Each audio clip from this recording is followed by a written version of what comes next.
I'm Logan Crawford, and right now on Spotlight, join us today as we explore a book called Mary, Intimate Witness to God's Love Incarnate. We're talking with its author, Dr. Lewis McCall.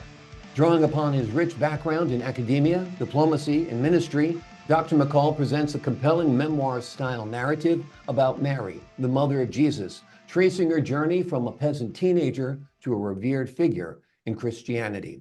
We're delighted to have this very talented author join us here today on Spotlight. We thank our team at Atticus Publishing for helping us put him in the spotlight today. We ask viewers like you to support writers like him by subscribing to our channel and by purchasing his wonderful book.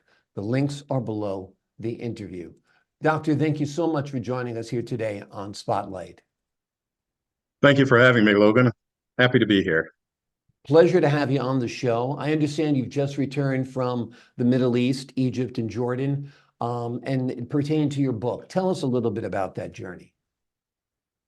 Well, as you know, the Holy Family, Jesus, Mary, and Joseph, were refugees early in his life in order to spare him from the attempt of the king at that time to wipe him out. And to do so, he wiped out all of the baby boys in the village where he had been staying.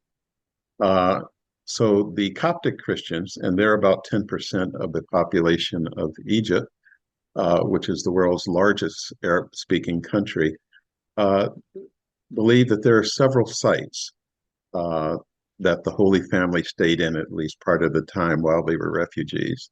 And it was a great opportunity for me to visit one of those sites. Wonderful, wonderful. Tell us a little bit about your inspiration to write this book about Mary.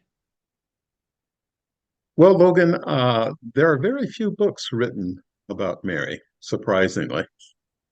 And I'm not really a fan of most of them. I don't think that they portrayed the facts and her uh, as as truthfully as it should be. In fact, even in the artistic representations, um, it's not the Mary that I saw and that I think was to be presented. I used to live in Florence, Italy, which is an artistic capital. I was the consul general there. And you see these wonderful Renaissance paintings of Mary and beautiful garments, uh, golden crowns. And that's not the Mary of Scripture. And so I wanted to present a different type of Mary and uh, and add some things that perhaps people weren't aware of and correct some things without being argumentative about who she really was. From reading your book, what will people learn about Mary? What are some of the little known facts about her, for example? I don't think many people know that she didn't stay in what was Israel or around Jerusalem all of her life. Mm. Uh, she eventually left, and she left with John, who Jesus on the cross told him to take her as if she were his mother, and she to take him as if he were his son, which was strange because uh, Mary had other sons, Really? but he chose John for this. And they ultimately wound up in Ephesus, which is in modern day Turkey. And um, she had quite a coming out there. Tell us a little bit about your sources for finding out about Mary's life. Did it go beyond scripture? Yes. Um, Ephesus, for example, has and it's historically documented that John and Mary were there together. Uh, it has a place there that is known as the House of Mary. And oh, the strange thing about it is the people that were looking for this couldn't find it. And then one of them realized that there was a book written by an old nun who was actually on her deathbed when she wrote the thing. And it was about visions that God gave her of the place. And so following the keys that were in the vision, they found it. Hmm. It's been visited at least twice by sitting popes. And Right. if you go there today, you will find many Muslims going there. And that is because they hold her in great reverence. There are four chapters in the Quran which are dedicated to Mary. Yeah, both Jesus and Mary are held in high esteem by Islam. Jesus is viewed as a prophet, and Mary is viewed as, I don't know if it's a prophet, but certainly a person who's revered, as you say. That's right. On my recent trip to Egypt, I had one Muslim tell me, "We love Jesus." Yeah, Uh, and I didn't get into the finer things of it because they don't recognize him as being uh, the Son of the Son God. of God. Right. Yeah. Tell us a little bit about approaching Mary's story as a memoir in your book. Why did you choose to do that as a literary device? Because I wanted her to speak in her own words, as it were. And early on, uh, the device I used was to have Luke come to Ephesus. He had been there before several times with the Apostle Paul because he traveled with him. Paul at this time was now, had passed on. He was executed by Nero. And this was devised to have her tell that story, relate it to Luke. So it feels very personal. It feels very, firsthand, which is great in helping your reader get a feeling for what Mary was all about. Um, Tell us a And no little one, bit. no one had used that before. Yeah. Uh, but it was actually just a few months ago that I heard a very well-known TV evangelist and teacher Mhm. say the same thing, that Mary, while she was in Ephesus, gave those details to Luke. And that's how it wound up in the Gospel of Luke. Amazing. Amazing. Tell us a little bit about a central part of your story, and that is Mary's development from a simple teenager to a figure of faith. Why do you think that's so important? What do you hope readers take away from it? That is an important part because even though she was a descendant of King David, as was her husband Joseph. Uh, she was no one to really mention. She didn't live in a palace. She was in a peasant in a backwater. Nazareth was a place where some people in the Bible said, "Can any good thing come out of Nazareth?" So that's where she was, and she, because God gives her grace, she becomes the one to bring the Messiah into the world, and she has to raise him as well. Uh, and you would think her story ends when Jesus is crucified and then resurrected, because you don't hear much more about her after that. But the fact is, she went on, and this is what the book tries to show until she gets to Ephesus and really comes into her own, because basically she had been suppressed in that society. Women were, you know, sit on the side Mhm. and the men take over. Her son, one of her sons, James, became a leader in the church at Jerusalem, but she doesn't speak. They don't give her place to speak. But as she goes to these basically Gentile areas, she is honored and she begins to develop her voice.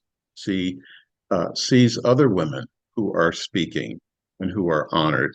And so, why not me? And she does that. And in that way, she helps to uh, honor the legacy of her son. Hmm. The fact that Mary had other sons besides Jesus is kind of mind-blowing to me. I never heard of that before. Is it It's discussed mentioned a much in couple of theological circles? it's mentioned a couple of times in the Bible. They are actually mentioned by name. Hmm. Uh, the daughters are, and she had daughters as well. They are not specifically enumerated, or are their names given specifically at that time. Yeah. And not to get into the whole virginal aspect of it, but I've got to ask you because we always look at her as the Virgin Mother. How does that impact her role for different denominations as she's portrayed as the Virgin? I think most Christian denominations accept that. Uh, it was prophesied in Isaiah that a virgin would conceive.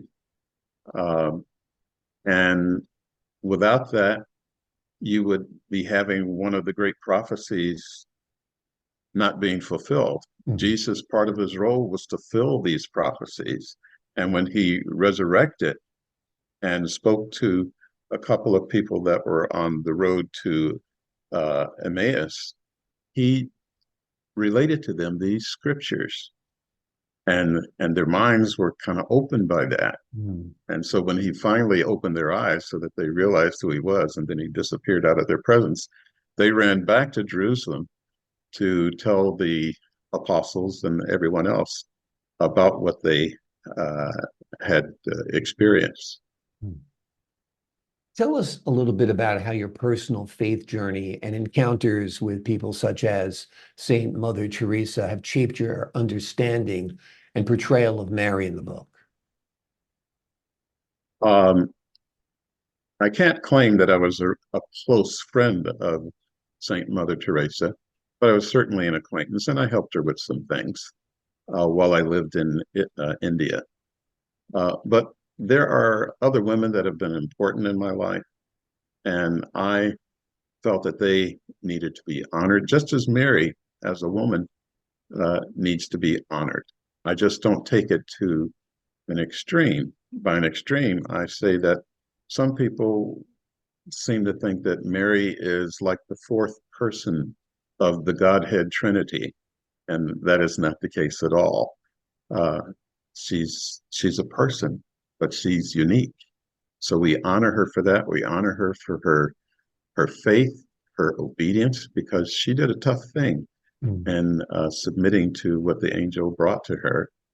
And I try to bring that out in the story to show that the readers, and especially women, should be encouraged by the fact that this modest girl is chosen by God for this unique honor. Only one person in the history of the world, and there have been billions of us, for this unique honor of bringing Messiah into the world. He had to be born.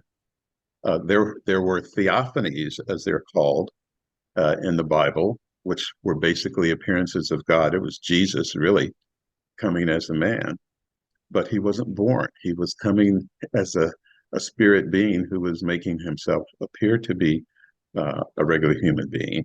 But he had to be born for the purpose of totally identifying with us, human beings, and then being able to die. Amazing. Well, we appreciate you shedding light on this unique aspect of Jesus's life, of the life of Mary that is really not that well known. The name of the book is Mary, Intimate Witness to God's Love Incarnate. It's written by Dr. Lewis McCall. It's a remarkable, groundbreaking read. You'll learn a lot about the Blessed Mother. You'll learn a lot about Christianity. You'll learn a lot about your own faith by reading this book. Doctor, before we leave you today, anything else you'd like the folks at home to know about your work? I think it's unusual. You won't find another book like it, so that's why I'd like for them to get it and learn from it and go back to the scriptures themselves. Absolutely. It's a unique opportunity for sure. Doctor, thank you so much for joining us here today on Spotlight. Thank you. And to the folks at home, I'm Logan Crawford, thanking you for your time this time. Until next time on Spotlight.